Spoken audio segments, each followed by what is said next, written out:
또 민간 어선보다 한 발 늦었습니다. 어탐기를 보유하고 있는 어선에다가 같이 좀 협조를 해달라 해서 요청을 해서 그 어선하고 같이 협조를 하는 결과 아까 찾아낸 거고 어선에 도움이 된 것은 사실입니다. 초기 대응 곳곳에 문제점이 드러나면서 결국 군 기강이 해이해졌다는 비판까지 나오고 있습니다. 네, 이제 부대들은 사실 예전보다는 조금 많이 기강이 좀 뭐라고 할까요?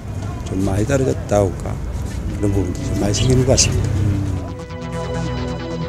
국가 위기관리 시스템을 근본적으로 재검토해야 한다는 지적도 이어지고 있습니다.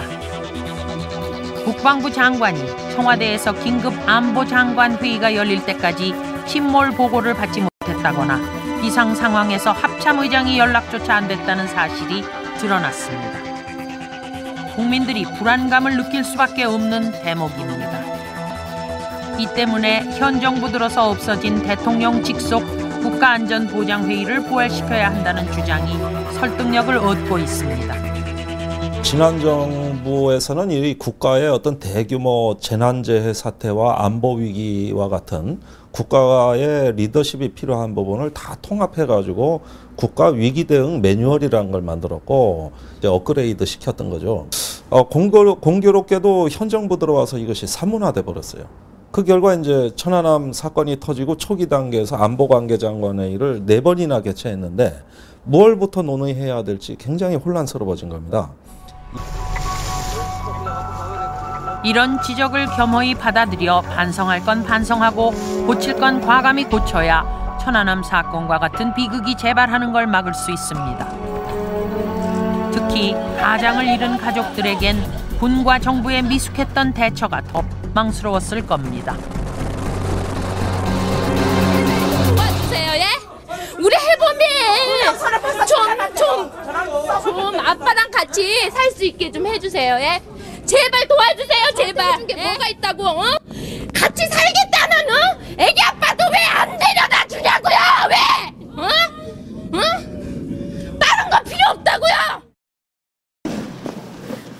천안함 침몰 사흘째 되던 날 기상 악화로 실종자 수색이 중단되자 남편을 데려오라며 발을 굴렀던 김태석 상사의 아내. 남편이 돌아오지 않는다면 어린 세 딸과 어떻게 살아야 할지 불안하고 두려운 마음이었습니다. 그런데 채 열흘이 지나지 않아 그 불안한 예감은 현실이 됐습니다. 천안함 한미 수색 도중에 김 상사의 시신이 발견된 것입니다. 해군 출신인 두 형의 영향을 받아 자연스럽게 해군에 입대한 김 상사는 18년 군 생활 중 무려 15년을 서해 북방 한계선을 지키는 데 바쳤던 진정한 군인이자 든든한 가장이었습니다. 이번 천안함 출동을 나갈 때는 4월에 진급하게 됐다며 가족들을 더 잘 챙기겠다고도 했습니다. 얼마 전에 전화해가지고 장모님 잘할게요. 믿어주세요. 앞으로 좀 조금만 있으면 잘할게요. 그거에 제일 나도 속상하지. 모르는 거네요. 그리고 가족 간에도 사랑이 너무 깊어가지고 저희 동기생들이 아주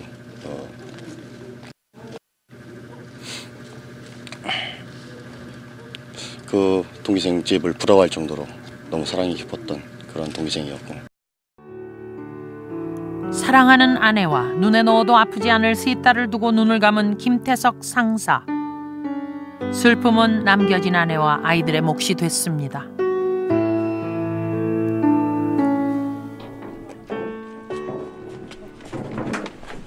남편이 살아 돌아오기를 기다리는 동안 아내들은 작은 일에도 가슴을 졸였습니다. 왜 우리 눈앞에 보이는 데서 저런 거 설치하냐고, 딴 데서 하시라고요.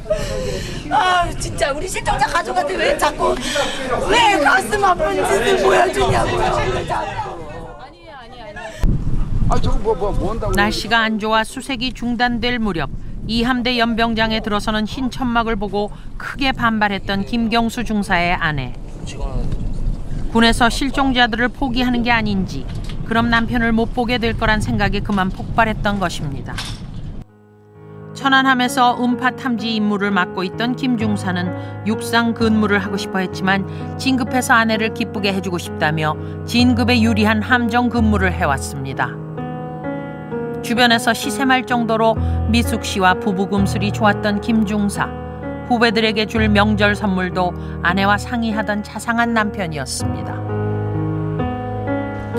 그래도 내가 데리고 있는 후배들인데 명절을 새러 가는데 빈손으로 보낼 수 없지 않겠느냐.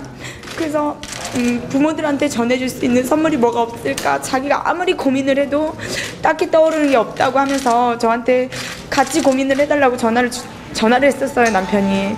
그래서 그날 좋은 기억만 떠올리며 기다렸건만 남편은 끝내 차가운 시신으로 돌아왔습니다. 침몰 사건이 난 뒤 진급이 늦더라도 육상 근무를 하게 할 걸 후회하고 또 후회했다는 아내. 특히 천안함이 침몰하던 날 새벽 남편에게 걸려온 전화를 받지 못한 것은 평생 두고두고 마음에 한이 될 것 같습니다.